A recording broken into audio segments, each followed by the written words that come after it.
Cricket bettings కోసం డబ్బులు లేక దొంగతనాలు చేశారు కొందరు. అన్నమయ్య జిల్లా పుంగనూరులో చోరీ కేసును ఛేదించిన పోలీసులు 5గురిని అదుపులోకి తీసుకున్నారు. 75 లక్షల నగదును రికవరీ చేశారు. తమ్మలపల్లె అంగళ్ళ దగ్గర గత నెల 2 ఇళ్లలో దోపిడీ జరిగింది. అయితే ఈ కేసులో విచారణ చేపట్టిన పోలీసులు 5గురు నిందితులను అరెస్ట్ చేశారు. వీరిలో 3 పాత్ర ఉన్నట్టుగా తెలుస్తోంది. ఈ 3 కూడా పాత నేరస్తులుగా గుర్తించారు. క్రికెట్ బెట్టింగ్ కోసమే దొంగతనాలు చేసినట్టు ఎస్పీ తెలిపారు.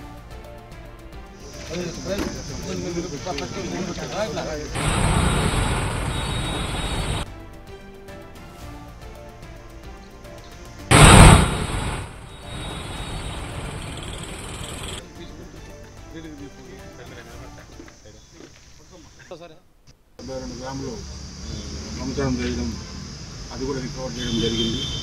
ఇంకా మొదటిసారి తిరుమలేసి అంటే ఇతని మీద కూడా నేరకారి ఇక్కడ ఉంది.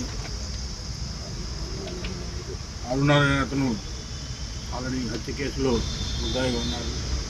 వీళ్ళందరూ కూడా ఎందుకు చేశారు, కొంత ఇంట్లో దొంగతనం చేయాల్సిన అవసరం వచ్చింది అని చూస్తే వీళ్ళందరూ కూడా క్రికెట్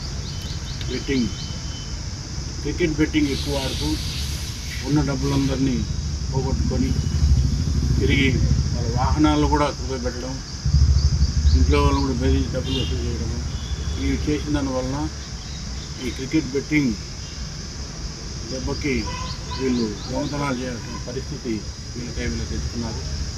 కాబట్టి అందరికి కూడా ప్రజలందరికీ మీ పిల్లలు ఎవరైతే ఉన్నారో వాళ్ళని కొంచెం గమనించండి. ఏదైతే చెడు వ్యసనాలకు, క్రికెట్ బెట్టింగు, గంజాయి ఇటువంటి సంబంధించిన వాటి జోలికి పోనీయకుండా మీరు జాగ్రత్తగా వాటి మీద కొంచెం నిఘా పెట్టండి.